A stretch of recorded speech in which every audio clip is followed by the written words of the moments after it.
महाराष्ट्र केसरी सिकंदर शेखला अडकवण्यात आल्याचा आरोप महाराष्ट्रातील पैलवानांनी केलाय। अवैध शस्त्र बाळगल्याप्रकरणी पंजाबमधून सिकंदरला अटक करण्यात आली होती।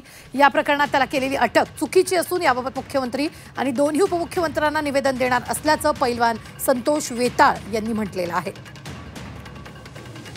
दर्शक माझ्या तालमीतला पैलवान आहे। मी गंगावेस तालमीचा सराव केला। त्या तालमीमध्ये सिकंदर सुद्धा सराव केलेला आहे। अगदी लहानपणापासून मी त्याला बघतोय। सिकंदर शेख हा आर्मी मध्ये हवालदार या पदावरती होता आणि हवालदार माणसाला कायदा आणि शस्त्र या दोन्ही गोष्टीचं चांगलं ज्ञान असतं। नको येऊ नको सांगत असताना आज तो येतोच म्हटल्यानंतर चंदीगड या ठिकाणी तो जिमला जातो। तिथं त्या मुलांची ओळख झाली का ओळख कराय भाग पाडलं आणि सिकंदर शेखच्या गाडीमध्ये अवैध शस्त्र ठेवली आणि या ट्रॅप मध्ये त्याला अडकवलं। असा थेट आमचा तिथल्या पैलवानांच्या वरती आरोप आहे।